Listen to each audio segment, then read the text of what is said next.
Now to the 2020 race, where the country's ongoing protests over race and policing are upending some congressional primaries as protesters demand real change from Washington. Primaries today in Kentucky and New York State will be one of the first electoral tests of the impact of George Floyd's killing and the movement that it sparked. In Kentucky, the Democratic primary race to take on Senate Majority Leader Mitch McConnell, it's seeing a remarkable shift in recent weeks, driven in part by those protests. ABC's Mary Bruce has that story. The people united will never be divided. The people united. In Kentucky, the movement for racial justice is shaking up the race to take on the most powerful Republican on Capitol Hill, giving a late boost of momentum to an underdog, Democratic State Representative Charles Booker. I stand before you as your brother, as your cousin, as your neighbor, as your fellow good troublemaker. He's become a fixture at the protests, his campaign for the U.S. Senate tapping into the energy marching through the streets. Booker even sharing this video of being tear-gassed. This ain't helping, Mayor.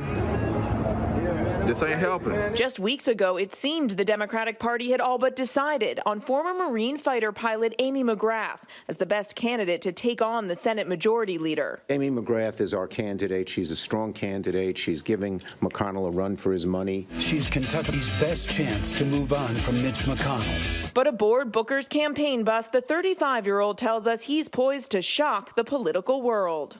We know that we can do the work to end poverty and to end injustice and to address the racial and structural inequity that robs so many people of the chance of doing anything more than struggle. And so we're fighting back, and we're showing the country and the world what Kentucky is made of, and I'm fired up. Just a few weeks ago, Democrats really thought they had this race planned out. What happened? Kentuckians are used to being ignored. We're used to being counted out. We're used to being written off.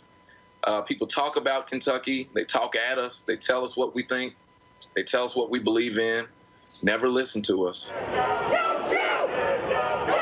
The national reckoning on racism has roared through this state, sparked by the fatal shooting of Breonna Taylor by Louisville police, and then the killing of George Floyd. For Booker, this fight is deeply personal.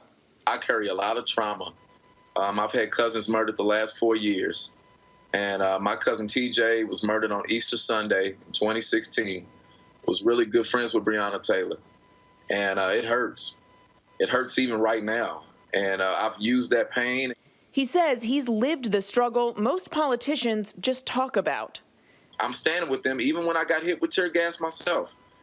And I think it showed the people of Kentucky that they can support me in my candidacy because they know I'm going to fight for them. He's surging, gaining endorsements from progressive powerhouses like Alexandria Ocasio-Cortez, Bernie Sanders, and Elizabeth Warren. I know we're making some noise now. I believe the establishment folks, I believe leadership hears us. McGrath has the support of top party leaders in Washington, including House Speaker Nancy Pelosi and Democratic leader Chuck Schumer.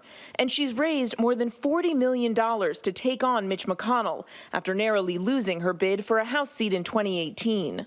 Amy McGrath, the former Marine combat pilot, defeated by the four-term incumbent. I've been boots on the ground for a year now, almost a year now, talking to my fellow Kentuckians about their frustrations and their concerns and talking about common sense solutions for the future. So we're excited to take this primary on. I'm not particularly a partisan person. I'm somebody that will work with anyone, no matter whether they wear a red jersey or a blue jersey.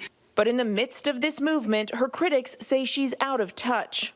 Have you been on the ground in Louisville with the protesters the last 3 days, or in Lexington or elsewhere, Ms. McGrath? I have not. And why? Well, I've been with my family, and I've had some family things going on this past weekend. Your critics say that you've struggled to respond to this growing movement. What do you make of that criticism? Well, look, I have been out listening to my fellow Kentuckians. I went to memorial services for George Floyd and Breonna Taylor in Central Park in Louisville. And I know that people want to tackle social injustice in this country, the racial injustice. We got to fix this. Have you been surprised by the momentum around Mr. Booker? We're living in a time when the the racial injustice is being highlighted. And, Mr. Booker, he has his life experience. He has a voice for these things. And I think that that's an important voice. I do believe we need to come together as Democrats to defeat Mitch McConnell. Both candidates are confident Kentucky is ready to make a change. McConnell has been in office for 35 years. He was elected 2 weeks after I was born, and he's been screwing us my entire life. But before they take on McConnell, Kentucky has to get through today's primary. Due to COVID-19, the state today has just one polling site in each county, regardless of size.